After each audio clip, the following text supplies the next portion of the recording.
بسم الله الرحمن الرحيم اللهم صل على محمد وعلى آل محمد.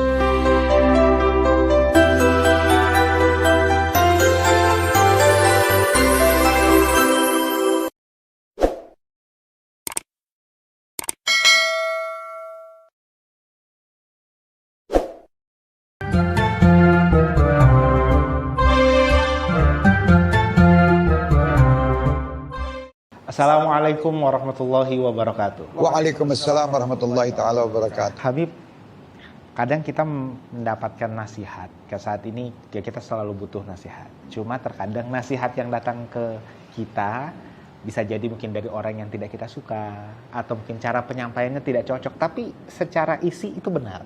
Atau mungkin ada juga hal yang biasanya kadang kita itu sudah punya keyakinan atau sudah punya pengetahuan, namun terkadang yang datang ini kok berbeda dengan apa yang kita ketahui atau apa yang kita yakini, atau mungkin apa yang kami nyaman dengan itu. Nah, kalau dari pengalaman Habib sendiri, jika kondisi itu ada, bagaimana Habib melihatnya? Alhamdulillah rabbil alamin. Allahumma shalli wa sallim ala sayyidina Muhammadin wa ala ali sayyidina Muhammad. Jadi pertama tadi, nasihat yang keluar dari orang yang tidak kita cintai atau kita kurang cocok. Ya. Kalau kita mendengar nasihat dari orang yang mungkin kita tidak cocok sama dia, atau mungkin orang yang menasihati tadi tidak sesuai apa yang dinasihatkan dengan kelakuan dia. Ya, kita tahu mungkin, oh ini orang begini, kenapa dia nasihati saya begini. Sebetulnya walaupun saya masih belum bisa seperti itu, tapi ini ada ilmunya memang.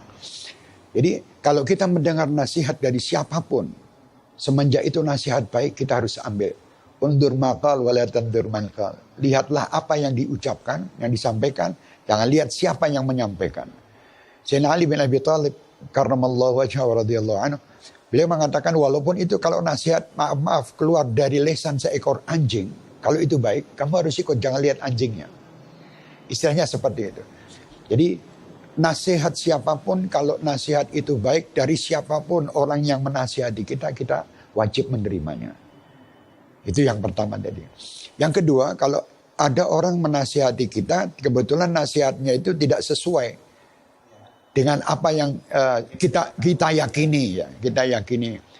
Kalau kita melihat begitu, jangan langsung kita putus orang itu. Kamu tidak benar, kamu begini, jangan. Karena dia niat nasihat kepada kita kan maksudnya dia mempunyai keinginan mengajak kita untuk menjadi baik. Dengan gembiranya dia itu menasihati kita, walaupun nasihat itu tidak benar buat ke kita. Ya kita jangan terus langsung marah dengan mereka. Waktu itu, oh ya insya Allah mudah-mudahan apa nasihat bisa saya lakukan. Nanti di lain waktu kita bisa duduk ketemu sama dia. Maaf, kamu waktu nasihati saya dulu, kelihatannya setelah saya pikir-pikir mungkin itu kok kelihatannya ada kurang tepat ya. Kurang begini. Apa kira-kira yang kurang? Timbullah dialog yang bagus. Karena tidak langsung di saat itu disalahkan. Bahkan sekarang ini kadang ada orang-orang tertentu, maaf ya. Orang lagi ceramah, asik-asik ceramah, ada memang keliru, namanya manusia pasti. Ada kekurangan, ada itu langsung di depan orang banyak ditegur. Kamu tidak benar, kamu turun, jangan di mimbar, ini tidak benar. Ya, boleh disampaikan, tulislah di surat, kertas. Minta maaf Ustadz, yang tadi Ustadz kan keliru. Tolong Ustadz nanti direvisi supaya tidak timbul permasalahan di masyarakat dan umat. Adab itu sangat penting dalam orang menyampaikan. Sekarang kadang adab itu tidak dipakai. Ini hak. Ini kayak kita harus tunjukkan kulil hak walaupun ana murra. Betul. Ini betul. Katakan benar walaupun dengan benar walaupun itu pahit. Betul pahit tapi pakai adab. Ya saya tahu misalnya ada seseorang waktu itu dia melakukan satu perbuatan yang haram. Saya tahu waktu itu. Terus di situ saya di depan orang banyak, kamu ini bilang kamu, astagfirullahaladzim. Akhirnya dia sakit. Setelah dia sakit hati, dia akan dendam dengan kita. Dia tidak akan mengatakan bahwa Islam itu indah dan damai. Dia akan mengatakan ternyata Islam itu kasar. Islam itu begini. Akhirnya yang Islam yang jelek. Adab itu harus ditonjolkan dalam berdakwah. Itu penting. Itu Ustaz tadi. Nah, kembali ke yang pertama tadi tentang saat kita menerima dari orang yang tidak kita suka. Oke, kita menerimanya sudah. Nah, lalu adab yang baik saat nasihat itu datang, sebagai kita yang menerima, itu baiknya bagaimana? Baiknya kita diam dan dengarkan aja. Diam dan dengarkan. Diam dan dengarkan. Ya. Misalnya ada seseorang yang lagi menasihati kita diam aja. Nah, kalau nasihatnya berdua, mungkin bisa kita berdialog. Ya. Tapi kalau banyak orang, nah, orang itu kan mungkin kita tidak cocok dengan ada namanya pendapat. Betul. Orang ada pendapat kan macam-macam. Semenjak itu dia tidak mengatakan yang diharamkan oleh Al-Quran, yang diharamkan oleh Rasulullah, terus dia mengatakan halal. Ya, itu lain. Kita boleh menegur saat itu juga, minta maaf Ustaz. Mungkin yang Ustaz sampaikan itu mungkin Ustaz lupa. Di Al-Quran itu ada begini. Nah, itu pun dengan cara yang baik. Syukur ditulis itu lebih indah. Kalau disampaikan langsung, itu pun nanti seakan-akan memukul Ustadz itu. Nanti Ustadz ini kan juga punya murid. Ustadz ini punya masa. Jadi nanti muridnya dalam masanya akan benci sama kita. Ya kenapa kita harus saling membenci? Jadi caranya tulis saja. Ustadz minta maaf. Tadi Ustadz menerangkan masalah minuman keras ini, khamr ini.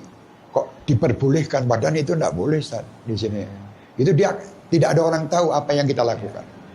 Sekarang kalau kita lihat zaman ini, orang itu memamerkan dirinya lebih hebat dari yang lain. Selalu begitu.